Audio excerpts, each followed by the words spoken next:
नमस्कार साथियों, स्वागत है आपका क्लासेस परीक्षा जंक्शन में। और आज जो अपनी श्रृंखला चल रही है करंट अफेयर्स की, उस करंट अफेयर्स में जो है आज लेक्चर 4 है। करंट अफेयर्स में आज जो है लेक्चर 4 है। और इससे पहले हम लोग 2 पार्ट कंप्लीट कर चुके हैं करंट अफेयर्स के, जिसका नाम है विविध और विविध पोर्शन कंप्लीट कर चुके हैं। और दूसरा है हम लोग विधि एवं न्याय कंप्लीट कर चुके हैं, ठीक है ना। अब आज तीसरा जो पोर्शन है हम लोगों का, उसमें आता है सम्मेलन एवं समारोह। देखिए बहुत इंपॉर्टेंट है आपके वनडे एग्जाम के लिहाज से भी, और आपके जो पीसीएस प्रीलिम्स एग्जाम होने वाला है और आरओ की का एग्जाम जो होने वाला है, उसके लिहाज से बहुत इंपॉर्टेंट चैप्टर बनता है।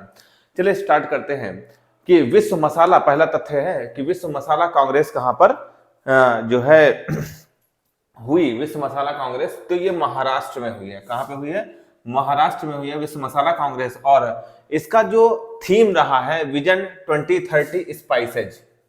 क्या रहा है? स्पाइसेस मतलब मसाला होता है, विजन 2030 स्पाइसेस। अब देखिए इसमें जो सम्मेलन समारोह में 2 तरीके के प्रश्न पूछे जाते हैं कि जो है कौन सा सम्मेलन कहाँ हुआ। पहला प्रश्न तो ये हो जाता है, और दूसरा प्रश्न क्या पूछा जाता है कि इसका थीम क्या रहा है, ठीक है ना। देखिए थीम में आप लोग ये सोचिए कि बहुत ज्यादा हम लोग रट के चले जाएंगे। थीम अच्छा सा थीम एक वर्ड याद होगा तो वो बेवकूफी है, उसका मतलब वो बुद्धिमानी नहीं है, बुद्धिमत्तापूर्ण कारण है कि हम बैठे पूरी थीम याद करें। आपको अगर इतना पता है, जैसे इसके आगे भी बहुत सारी चीजें स्पाइसेस से संबंधित बहुत सारी चीजें थी, लेकिन अगर आपको इतना पता है विजन 2030 स्पाइसेस, तो आप समझ लीजिए कि आप इस चीज को वहां पे फेच आउट कर लेंगे, आइडेंटिफाई कर लेंगे कि हाँ हम यही थीम पढ़ के आए थे, और विश्व मसाला कांग्रेस जो कि महाराष्ट्र में आयोजित हुआ है उसकी थीम यही है। तो थीम ये ध्यान रखिएगा, पूरी थीम याद करने की कोई आवश्यकता नहीं है, ठीक। चलिए, तो विश्व मसाला कांग्रेस का महाराष्ट्र में हुआ। दूसरा प्रश्न है, दूसरा तथ्य है 17वां प्रवासी भारतीय दिवस कहां मनाया गया। प्रवासी भारतीय दिवस, ठीक है ना। प्रवासी भारतीय दिवस कहां मनाया गया? इंदौर में मनाया गया। इंदौर मध्य प्रदेश से पड़ता है। प्रवासी भारतीय दिवस कहां मनाया गया? इंदौर में मनाया गया। और इसका संस्करण कौन सा था? 17वां संस्करण था। कभी कभी संस्करण भी पूछ लिया जाता है।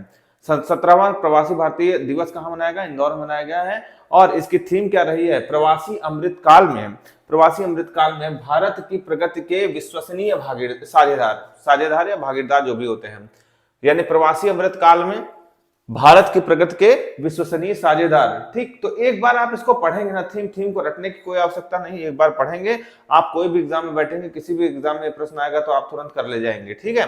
तो प्रवासी भारतीय दिवस हो गया। प्रवासी भारतीय दिवस मतलब जो लोग बाहर रहते हैं, भारत के बाहर रहते हैं, उनके संदर्भ में एक दिवस मनाया जाता है 9 जनवरी को, जब जो है महात्मा गांधी जब लौट के आए थे, तो उसी उपलक्ष्य में ये दिवस मनाया जाता है, ठीक है ना। तो 17वां प्रवासी भारतीय दिवस इंदौर में मनाया गया, और इसका थीम आप लोग देख लिए हैं। इसके बाद तीसरा तथ्य है कि नवी विश्व आयुर्वेद कांग्रेस कहां पे है। नवी विश्व आयुर्वेद कांग्रेस, आयुर्वेद कांग्रेस कहां पे है? पणजी। पणजी कहां पड़ता है? गोवा में पड़ता है। कहां पे? गोवा की राजधानी है पणजी। तो गोवा में हुआ, गोवा की राजधानी पणजी में हुआ है विश्व आयुर्वेद कांग्रेस, ठीक। इसका जो थीम रहा है आयुर्वेद फॉर वन हेल्थ और आरोग्य एक्सपो 2022, बहुत ज्यादा इंपॉर्टेंट नहीं है, ठीक है ना। बस इतना भी आप लोग याद रख लेंगे, Ayurveda for one health, Ayurveda for one health, Ayurveda for one health भी याद रख लेंगे तो आपका काम हो जाएगा, ठीक है। स्पाइसेज वाले में विजन 2030 स्पाइसेज याद रख लेंगे। प्रवासी अमृतकाल में भारत की प्रगति में विश्वसनीय साझेदार एक बार और पढ़ लिया। आयुर्वेद फॉर वन हेल्थ, आपका काम हो जाएगा। रिपीट करके वीडियो देख लीजिएगा, आपको थीम याद करने की कोई आवश्यकता नहीं पड़ेगी। चलिए अगली बात करते हैं। सरस फूड फेस्टिवल कहां मनाया गया? सरस फूड फेस्टिवल कहां मनाया गया? नई दिल्ली में मनाया गया। अच्छा देखो, नई दिल्ली में ही क्यों मनाया गया? ये कभी कभी ये भी प्रश्न पूछा जाता है कि क्यों वहां पे ही क्यों मनाया गया। देखिए दिल्ली एक ऐसी जगह है जहां पे लगभग हर तरह के लोग वहां पर जो है, हर जगह से लोग वहां पर, चाहे वो राजनीति से संबंधित लोग हों, चाहे वो आईटी से संबंधित लोग हों, चाहे वो आपके तैयारी करने वाले आईएएस के छात्र हों, पीसीएस के छात्र हों, चाहे वो एसएससी के छात्र तैयारी करने वाले, लगभग सारी कोचिंग्स वहां पे। अब देखिए विभिन्न प्रांतों से लोग वहां पे आ रहे हैं, तो हर जगह का खाने का अपना अपना रिवाज होता है, ठीक है ना। तो सीधी सी बात है कि एक ऐसी जगह ही ये सरस फूड फेस्टिवल मनाया जा सकता है जहां पर विभिन्न प्रांतों के लोग रह रहे हो। तो वो ऐसा कौन सा प्रांत है? नई दिल्ली प्रांत है, ठीक है ना। इससे ज्यादा आपको तैयार करने की कोई आवश्यकता नहीं है, एक तथ्य आप बता दिया, कैसे याद रख सकते हैं। World travel market world travel market कहां पर आयोजित हुई है? लंदन में आयोजित हुई है। ठीक है, the future of travel starts now. अब the future of travel starts now, अब फ्यूचर की ट्रैवल यात्रा शुरू हो गई है, ये इसका थीम रहा है वर्ल्ड ट्रैवल मार्केट का। इससे ज्यादा इसमें कुछ याद रखने वाला नहीं है। वर्ल्ड ट्रैवल मार्केट कहां पे हुई है? लंदन में। ठीक, 15वां शहरी गतिशीलता भारत सम्मेलन कहां हुआ है? 15वां शहरी गतिशीलता भारत सम्मेलन। देखो सबसे ज्यादा डायनेमिक इस समय साक्षरता में कौन सी सबसे ज्यादा है? केरल है। ठीक है ना, तो सारे सबसे ज्यादा गतिशीलता कहां, शहरी गतिशीलता कहां पे? केरल में। ठीक है ना, कोई दिक्कत नहीं इसको याद करने में। अच्छा देखिए, आप लोग फैक्ट याद कर लेते हैं, अगर फैक्ट को किसी चीज के साथ रिलेट करके याद कर लिया जाए ना तो बहुत जल्दी याद हो जाता है। अब शहरी गतिशीलता में केरल से अच्छा कौन सा उदाहरण हो सकता है? ठीक, तो ऑब्वियसली बात, इसको याद करने की आवश्यकता नहीं पड़ती। सरस फूड फेस्टिवल ऐसा प्रांत जहां लोग जगह जगह से लोग आके जो है अपने खाने का प्रदर्शन करें, खाने पकाने का प्रदर्शन करें, वो कौन सी जगह है? नई दिल्ली है। ठीक, कुछ चीजें याद करने वाली होती है। ठीक, चलिए, इसकी थीम बहुत इंपॉर्टेंट है शहरी गतिशीलता की। अब आप समझ लीजिए कि आजादी @75 को याद कर लिया तो आपको याद करने की ज्यादा आवश्यकता नहीं है। शहरी गतिशीलता, आजादी @75, सतत आत्मनिर्भर शहरी गतिशीलता, सतत आत्मनिर्भर शहरी गतिशीलता। ठीक, इससे ज्यादा आपको याद करना नहीं है। ठीक, अगली बात आती है गंगा उत्सव नदी महोत्सव। बहुत इंपॉर्टेंट क्वेश्चन है। क्यों इंपॉर्टेंट क्यों हो जाता है? क्योंकि यहाँ बच्चे कंफ्यूज ज्यादा हो जाएंगे। क्यों कंफ्यूज हो जाएंगे भाई? देखो, गंगा उत्सव नदी महोत्सव है तो ये किसी गंगा के किनारे होना चाहिए, लेकिन नदी नई दिल्ली के गंगा नदी के किनारे है? नहीं है। तो ये याद करने वाली जगह चीज है कि आप कैसे याद कर सकते हैं कि अपवाद स्वरूप हुआ है गंगा उत्सव नदी महोत्सव। ये कहाँ पे हुआ है? नई दिल्ली में हुआ है। ठीक है, होना कहाँ चाहिए था? किसी गंगा नदी के किनारे होना चाहिए था, लेकिन ऐसा हुआ नहीं। कहाँ हुआ? नई दिल्ली में हुआ। बस, इससे ज्यादा कुछ नहीं याद रखना। 90वीं इंटरपोल महासभा कहाँ हुई? भाई अंतरराष्ट्रीय स्तर की है, तो ऑब्वियसली बात है भारत में सबसे एक ही स्थान, अगर भारत में हो रहा है तो एक ही स्थान है नई दिल्ली, वहां के अलावा कहीं हो नहीं सकता। देखो, नई दिल्ली वाले बहुत ज्यादा इंपॉर्टेंट फैक्ट नहीं रह जाते हैं, नई दिल्ली वाले फैक्ट बहुत ज्यादा इंपॉर्टेंट नहीं रह जाते हैं, लेकिन फिर भी अगर आ गए तो क्या करोगे? एक एक प्रश्न बहुत इंपॉर्टेंट होता है किसी एग्जाम के लिए, और खासकर अगर तैयारी पीसीएस लेवल की हो, अगर पीसीएस की हो तो वहां तो एक एक प्रश्न पर ही घमासान हो जाता है। ठीक है ना, 85 नंबर वाला अंदर हो जाता है, 85 नंबर वाला बाहर हो जाता है, और 86 नंबर वाला अंदर हो जाता है। आप उस दिन, जिस दिन आप एक नंबर के कारण, एक प्रश्न के कारण बाहर होंगे, उस दिन आपको महत्ता पता लग जाएगी। तो छोटी छोटी चीजों को जो छोड़ के जाते हैं वो छोड़ के जाएंगे नहीं। ठीक है ना, चलिए अगली बात करते हैं। 22वां ब्लॉकचेन शिखर सम्मेलन कहाँ हुआ? ब्लॉकचेन शिखर सम्मेलन दुबई में हुआ है। ठीक है, ब्लॉकचेन शिखर सम्मेलन कहाँ पे हुआ है? दुबई में। अच्छा, बहुत सारे लोग ये सोच रहे होंगे आखिर ब्लॉकचेन क्या है। ठीक है, थोड़ा सा इसके बारे में जान ले तो हो सकता है दुबई दिमाग में रह जाए कि हाँ सर ने इसके बारे में कुछ बताया था, कि ब्लॉकचेन शिखर सम्मेलन के बारे में कुछ बताया था। ब्लॉकचेन अगर याद रह गया ब्लॉकचेन क्या होता है तो शायद आपको चीजें याद रहे। ठीक है, चलिए देख लेते हैं ब्लॉकचेन क्या होता है। मिट जाए थोड़ा सा, चलिए ब्लॉकचेन की बात करते हैं। देखिए, ये एक इंफॉर्मेशन का सेट होता है। ठीक, ये एक चेन होती है, ऐसे नहीं बनाओ, ऐसे बना दो इसको। इसका मतलब कहां पे होता है? इसका मतलब ज्यादातर हम लोग बैंकिंग सेक्टर में इसका यूज करते हैं। कहां पे? वित्तीय लेन देन में। बैंकिंग सेक्टर में ब्लॉकचेन का यूज किया था। बैंकिंग सेक्टर नहीं कहेंगे, वित्तीय लेन देन में। कहां पे? वित्तीय लेन देन में। वित्तीय लेन देन में हम लोग किसका यूज करते हैं? ब्लॉकचेन का यूज करते हैं वित्तीय लेन देन में। जैसे अभी तक क्या होता है कि आप कोई भी लेन देन करते हैं, तो उसके सेंट्रल में कोई ना कोई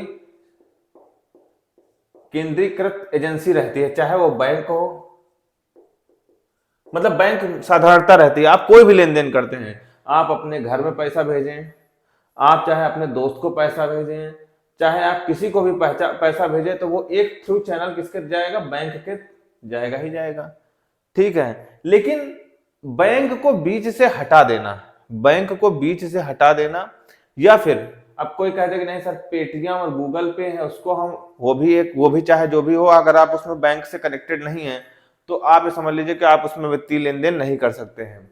लेकिन ब्लॉकचेन एक ऐसी चीज है कि उसमें जो है आप डायरेक्टली किसी को मतलब डायरेक्टली किसी को पैसा दे सकते हैं बिना किसी बैंकिंग आदान प्रदान, मतलब बीच में बैंक की आवश्यकता नहीं है। अब यहाँ पे प्रॉब्लम यह है, अगर बैंक नहीं है तो विश्वास कैसे किया जाए ये चीजें सही हैं।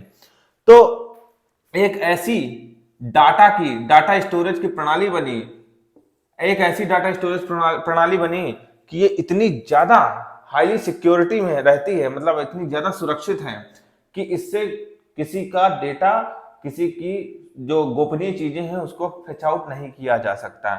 जैसे ही आप इसमें कुछ भी छेड़छाड़, जो होते हैं ना हैकर, जैसे ही इसके डेटा में छेड़छाड़ करेंगे, वो इतने ज्यादा डेटा को पैदा कर देगा कि आप आगे का पाथ ही भूल जाएंगे। ठीक है ना, आपको पता ही नहीं चलेगा कि आखिर में इसका पासवर्ड है क्या। इतने ज्यादा जो है ना मिरर इमेजेस इसकी क्रिएट कर देगा। ठीक, तो मतलब कुल बहुत ज्यादा इसमें बताने में, साइंस एंड टेक का विषय है, बाद में कभी चर्चा करेंगे जब आप लोग पीसीएस मेंस की तैयारी करेंगे। तो बस इतना ध्यान रखना है कि ब्लॉकचेन का मतलब क्या होता है। ब्लॉकचेन का मतलब होता है कि हम लोग जो है वित्तीय लेन देन के लिए इसका प्रयोग करते हैं, और उस पर आधारित शिखर सम्मेलन कहाँ हुआ है, दुबई में हुआ है। ठीक, ये साइंस एंड टेक में पढ़ा जाएगा जब हम लोग मेंस की तैयारी करेंगे। ठीक है ना, जब हम लोग मेंस की प्रिपरेशन करेंगे तो वहां पर हम लोग इसको पढ़ेंगे जरूर। ठीक, चलिए अगली बात करते हैं। अर्बन हाउसिंग कॉन्क्लेव कहाँ हुआ। अर्बन हाउसिंग, ठीक, एक रूरल होता है, एक अर्बन होता है, यानी ग्रामीण और शहरी क्षेत्रीय कॉन्क्लेव कहाँ हुआ है, राजकोट। राजकोट कहाँ है भैया, गुजरात में। कहाँ है, गुजरात में। देखिए बहुत सारे ऐसे चीजें हैं जो आपको हो सकता है कि जैसे ब्लॉकचेन हो सकता है बहुत लोग ना समझ में आए, कहते हैं सर समझा ही नहीं पाए इस चीज को, हम समझ नहीं पाए हैं। देखिए जब जिस चीज के होता क्या है, जिस उद्देश्य से हम लोग कार्य कर रहे हैं, अभी हम लोग किसके उद्देश्य से कार्य कर रहे हैं, प्री के एग्जाम लिहाज से कार्य कर रहे हैं। उत्तर प्रदेश लोक सेवा आयोग की जो परीक्षाएं होने वाली हैं, या उत्तर प्रदेश अधीनस्थ सेवा चयन आयोग की परीक्षाएं होने वाली हैं, या फिर रेलवे की परीक्षाएं होने वाली, कोई भी परीक्षा होने, हम लोग प्री के लिहाज से तैयारी कर रहे हैं। वहां पर इसका मायने जानना जरूरी नहीं होता है, ब्लॉकचेन का क्या मायने है इसका मायने जानना जरूरी नहीं होता। लेकिन जब आप प्रीसीएस मेंस की परीक्षा लिखेंगे ना, तो आपसे ये पूछा जाएगा कि ब्लॉकचेन को समझाइए, किसी भी लिहाज से पूछा जा सकता है। तो आप यहाँ पर समझिए या ना समझिए, लेकिन जब आप मेंस की तैयारी करेंगे तो आपको समझना पड़ेगा, यदि आप पीसीएस मेंस की तैयारी करेंगे तब। अदरवाइज आप इसको भूल भी जाइए तो कोई दिक्कत नहीं है। बस आप इतना याद रखिएगा, ब्लॉकचेन शिखर सम्मेलन कहाँ हुआ, दुबई में हुआ। ठीक, अर्बन हाउसिंग कॉन्क्लेव कहाँ हुआ है, राजकोट गुजरात में हुआ है। अगली बात करते हैं, प्रवासन और गतिशीलता पर छठी विश्व स्तरीय वार्ता कहाँ हुई। छठी विश्व स्तरीय वार्ता कहाँ है, ये बेल्जियम का ब्रुसेल्स में। कहा, ब्रुसेल्स, बेल्जियम ब्रुसेल्स में हुई है। ठीक है ना, प्रवासन और गतिशीलता पर छठी विश्व स्तरीय वार्ता कहाँ, बेल्जियम ब्रुसेल्स में हुई है। ठीक, इनको एज इट इज याद करना है। इंडिया फूड एक्सपो कहाँ, बहुत इंपॉर्टेंट है इस लिहाज से, यदि आप उत्तर प्रदेश के पेपर देते हैं, एग्जाम देते हैं, तो ये ध्यान रखिएगा, इंडिया फूड एक्सपो लखनऊ में हुआ है। जहां तक मुझे याद आ रहा है ये इंदिरा प्रतिष्ठान है लखनऊ में, गोमती नगर में। तो इंडिया फूड एक्सपो कहाँ पे हुआ, लखनऊ में। मतलब विभिन्न विभिन्न जिलों के लोग आए हैं अपने, वही खाने पकाने का प्रदर्शन जो अभी दिल्ली में हो रहा था, वही इंडिया फूड एक्सपो कहाँ पे हुआ है, लखनऊ में हुआ है। ठीक, कोई दिक्कत इसमें नहीं होनी चाहिए। अंतरराष्ट्रीय पेट्रोलियम प्रदर्शनी कहाँ हुई है, आबू धाबी में हुई है। अंतरराष्ट्रीय पेट्रोलियम प्रदर्शनी कहाँ हुई है, आबू धाबी में हुई है। ठीक, कोई दिक्कत इसमें नहीं होनी चाहिए। ब्लॉकचेन शिखर सम्मेलन दुबई में, याद हो गया। अर्बन हाउसिंग कॉन्क्लेव कहाँ, राजकोट गुजरात में है। प्रवासन और गतिशीलता पर छठी विश्व स्तरीय वार्ता बेल्जियम ब्रुसेल्स में हुई है। इंडिया फूड एक्सपो कहाँ हुआ है, लखनऊ में हुआ। ठीक, अब आते हैं अंतरराष्ट्रीय पेट्रोलियम प्रदर्शनी कहाँ हुई, आबू धाबी में हुई है। इससे ज्यादा कोई याद करने वाला अभी इसमें नहीं है। ठीक, चलिए आगे की बात करते हैं। पर्वतीय विकास शिखर सम्मेलन कहाँ, जहां पर्वत होगा वहीं पर विकास शिखर सम्मेलन होगा। और लेह लद्दाख में जो है पर्वतीय विकास शिखर सम्मेलन हुआ है इस बार। लेह लद्दाख में पर्वतीय विकास शिखर सम्मेलन, ऐसे याद कर सकते हैं, पर्वतीय विकास शिखर सम्मेलन कहाँ हुआ, लेह लद्दाख में हुआ। ठीक, चलिए आगे बात करते हैं। पुस्तक मेला देखिए, पुस्तक मेला हुआ तो शारजहां में है, लेकिन पुस्तक मेला में यह नहीं पूछा जाएगा क्योंकि इसका नाम ही था शारजहां पुस्तक मेला। क्या नाम था इसका, शारजहां पुस्तक मेला। तो आपसे ये नहीं पूछा शारजहां पुस्तक मेला कहाँ आयोजित हुआ। इसमें यह पूछा जा सकता है इसकी थीम क्या थी। ठीक है, तो स्प्रेड द वर्ड, क्या थी इसकी थीम, स्प्रेड द वर्ड। ठीक, कोई दिक्कत नहीं इसमें।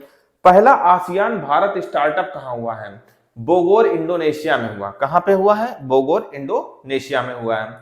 12वां विश्व हिंदी सम्मेलन बहुत इंपॉर्टेंट है बेटा, ये किसी ना किसी एग्जाम में आपको जरूर इंपॉर्टेंट मतलब देखने को जरूर मिलेगा।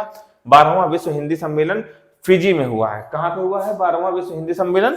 फिजी में हुआ है। यूफिलेक्स, यूफिलेक्स है क्या? देखो राज्य स्तरीय जो डाक प्रदर्शनी होती है ना, डाकघर वाली प्रदर्शनी जो होती है ना, उसको यूफिलेक्स बोलते हैं। क्या बोलते हैं? यूफिलेक्स। यूफिलेक्स ये राज्य स्तरीय डाक प्रदर्शनी है, राज्य स्तरीय डाक प्रदर्शनी है। अब आप खुदे सोच लो, इंडिया फूड एक्सपो अगर लखनऊ में हुआ है तो राज्य स्तरीय डाक प्रदर्शनी कहां हो सकती है आयोजित? ये भी लखनऊ में ही होगी। लगभग लगभग लगभग लगभग अगर उत्तर प्रदेश में कुछ बड़ा होने वाला होगा तो लखनऊ में ही होगा, क्योंकि सारे राज्य स्तरीय मंत्री कहाँ रहते हैं? लखनऊ में ही रहते हैं। ठीक, तो यूफिलेक्स राज्य स्तरीय डाक प्रदर्शनी कहाँ हुई है? लखनऊ में हुई, गोमती नगर में नहीं, शायद गोमती नगर में हुई, अलीगंज में हुई है। ये इंपॉर्टेंट नहीं करता कि कहाँ पे हुई, अलीगंज में हुई कि गोमती नगर में हुई है, या तो अलीगंज में शायद हुई है। ठीक है ना, देख लीजिएगा एक बार आप लोग। वैसे इंपॉर्टेंट है कि किस जिले में हुए? लखनऊ में हुआ। ठीक, जियो साइंस कॉन्फ्रेंस कहाँ हुई है? जियो साइंस कॉन्फ्रेंस ये हुई है राजस्थान के जयपुर में। अब देखिए यहाँ पे आपको ये याद रखना है कि जियो साइंस कॉन्फ्रेंस इंपॉर्टेंट है। जियो साइंस कॉन्फ्रेंस में आप लोग भ्रमित हो सकते हैं, याद करके जाएं यहाँ से जयपुर और वहां हो जाए जोधपुर। तो जियो साइंस कॉन्फ्रेंस की जय जयकार करते जाना है और कहाँ लगा देना है? जयपुर में लगा देना। जियो साइंस कॉन्फ्रेंस कहाँ पे हुआ? जयपुर राजस्थान में। ठीक है ना, ये ध्यान रखना, जयपुर राजस्थान में। मार्कर थोड़ा लाइट चल रहा है लेकिन बहुत ज्यादा मैं बोल रहा हूं तो आप लोग सुनने का प्रयास करिएगा। ठीक, इसके बाद आता है संयुक्त राष्ट्र विश्व भू स्थानिक सूचना कांग्रेस कहाँ हुई? संयुक्त राष्ट्र विश्व भू स्थानिक सूचना कांग्रेस कहाँ हुई है? तेलंगाना के हैदराबाद में हुई है। राज्य का नाम पूछा जाएगा तो तेलंगाना पूछा जाएगा, और जगह का नाम पूछा जाएगा तो हैदराबाद पूछा जाएगा। तो भ्रमित होने की आवश्यकता नहीं है, अगर ऑप्शन में तेलंगाना दिया रहेगा तो तेलंगाना अथवा हैदराबाद, कोई दिक्कत नहीं है। ठीक, चलिए हेली इंडिया शिखर सम्मेलन कहाँ हुआ? हेली इंडिया। अब हेली इंडिया शिखर सम्मेलन तो आप लोग जान ही जाइए कि जम्मू कश्मीर में हुआ है। कहाँ हुआ है हेली इंडिया शिखर सम्मेलन? हेली इंडिया शिखर सम्मेलन कहाँ हुआ है? जम्मू एंड कश्मीर में, JNK में। ठीक, तो दोस्तों इससे ज्यादा सम्मेलन समारोह में हो सकता है एक लेक्चर और हो आपका, बहुत छोटा सा शॉर्ट लेक्चर होगा। ठीक है, तो इतना आप लोग तैयार कर, इनको ही बार बार रिपीटेड टाइम में आप इसको रिवाइज करते रहेंगे। पुस्तक मेला कहाँ हुआ है बेटा? शारजहां में, स्प्रेड द वर्ड। पहला ASEAN Bharat startup, Bogor Indonesia. 12वां विश्व हिंदी सम्मेलन कहाँ हुआ? फिजी में। यूफिलेक्स यानी राज्य स्तरीय डाक प्रदर्शनी कहाँ हुआ? लखनऊ में। जियो साइंस कॉन्फ्रेंस कहाँ हुआ? राजस्थान के जयपुर की जोधपुर, जयपुर में। संयुक्त राष्ट्र विश्व भू स्थानिक सूचना कांग्रेस कहाँ हुई? हैदराबाद तेलंगाना में। और हेली इंडिया शिखर सम्मेलन जम्मू एंड कश्मीर में। ये आपको अक्षरशा याद होना चाहिए बेटा, क्योंकि यहीं से अगर सम्मेलन समारोह से आएगा तो प्रश्न यहीं से बनेगा। ठीक है, देखिए थोड़ा सा फिर आज एक ब्रीफिंग करना चाहते हैं। हम हर बार बार आप लोगों को बताते हैं करंट अफेयर्स आपको कहां से तैयार करनी है। यदि आपको हमारे वीडियोस पर भरोसा नहीं हो रहा है तो एक बात आप सोच लीजिए कि आप अगर इसकी तैयारी करते हैं, UPPCS प्रारंभिक परीक्षा, RO ठीक है, प्रारंभिक परीक्षा, ठीक, अधीनस्थ सेवा चयन आयोग UPSSC, इनकी तैयारी करते हैं तो आपको 2 पुस्तक का सहारा लेना पड़ेगा। बिना इस पुस्तक के आपको काम आपका नहीं चलेगा। ठीक, इन पुस्तक का सहारा लेना पड़ेगा, अक्षरशः इन पुस्तकों को रटना है। ठीक है, अब समस्या क्या होती है? जो लोग पहली बार देख रहे हैं वीडियो को, जो लोग पहली बार UPPCS प्रारंभिक परीक्षा की तैयारी कर रहे हैं या RO की तैयारी करने जा रहे हैं, उनके लिए मैं बता दूं बेटा, लास्ट में आप लोग, हो सकता है कि आप लोगों को जो बताने वाले हो उन्होंने बताया हो कि लास्ट में एक पतली सी किताब आती है। 1 महीना जब रह जाता है, 25 दिन जब शेष रह जाता है, लोग 1 महीना बताएंगे। मैं आपको सच सच बताऊं, देखिए अगर मेरा एग्जाम निकला है तभी मैं आपको बता रहा हूं, तो आपको विश्वास करना चाहिए। ठीक है, 25 25 दिन पहले पुस्तक आती है, ठीक है। इसका नाम होता है आई से, आंख बनी होती है, ठीक है ना, आंख बनी होती है इस पुस्तक पर, 25 दिन पहले आती है। आपको लगेगा जरूर कि हम इस पुस्तक को तैयार कर लेंगे 25 दिन में, लेकिन बेटा एग्जाम का प्रेशर इतना ज्यादा होता है ना कि आप 25 दिन में एक एक दिन आपके इतनी तेजी से बीतेंगे कि आप इस पुस्तक को पढ़ तो जरूर लेंगे, लेकिन एग्जामिनेशन में अगर आप उस चीज को वहां पर प्रयोग कर पाए तो आपके लिए वो फायदेमंद है, नहीं आपके 25 दिन भी आपके लिए नुकसानदायक हो जाएंगे। फिर वो ना आपने स्टैटिक पोर्शन पढ़ा, इतिहास भूगोल पढ़ा, और ना आप वो कायदे से वो किताब पढ़ पाए। ठीक, तो लोगों के कहने पर मत जाइए। लोग तो हमेशा ये कहेंगे कि आप घटना सार लास्ट में आएगी या घटना चक्र लास्ट में आएगी, उसको पढ़ लीजिएगा। घटना चक्र और घटना सार हर 2 मंथ में अपने आप को रिवाइज करती है। आप अभी से उस चीज की तैयारी करिए। देखिए दुनिया में तमाम वीडियोस पड़े हुए हैं करंट अफेयर्स के, तमामों वीडियोस पड़े हुए हैं, तमाम जो है चीजें, और सब दावा करते हैं कि हाँ हमारे यहाँ से आया। ऑब्वियसली बात उन्हीं के यहाँ से आता है, लेकिन बेटा लिमिटेड पढ़ना। देखिए हम कहते हैं कि हम हर चीज पढ़ा डालें, सुबह उठें सब चीजें उतार डालें एक नोट्स में और आपको देते, कहते हैं इसके बाहर नहीं आएगा। सही बात है, कहीं से नहीं आएगा, लेकिन डिपेंड करता है कि आउटपुट कितना निकल रहा है। मिनिमम इनपुट पे मैक्सिमम आउटपुट आपको लेना है, क्योंकि आपके पास कम से कम 8 सब्जेक्ट इधर हैं स्टैटिक पोर्शन में, और एक वृहद लेवल पे पूरा 1 साल की करंट अफेयर्स आती है। 1 साल, जो लोग कहते हैं 6 महीने तैयार कर लेना, जो लोग कहते हैं 5 महीने के लिए तैयार कर लेना, नहीं बेटा गलत है। 1 साल की करंट अफेयर्स आती है, 35 से 40 प्रश्न होते हैं, और 35 से 40 प्रश्न में आप ये समझिएगा 30 कर ले जाते हैं तो आपका सिलेक्शन होगा, और अन्यथा नहीं होगा। आप अगर 90 प्लस स्कोर करते हैं, 90 प्लस आउट ऑफ 150, 150 में 90 प्लस स्कोर करते हैं, तो आप मेंस की बेझिझक तैयारी करिएगा, उसी रात से आके मेंस की तैयारी करिएगा, ठीक है। तो इतना ही बताना था। तो हम इस पुस्तक को लेके चल रहे हैं, अभी इस पुस्तक के कंटेंट को फॉलो कर रहे हैं, और आपके एक एक करके आपके चैप्टर्स कंप्लीट करते जा रहे हैं, ठीक है। तो आज के लिए इतना ही, धन्यवाद।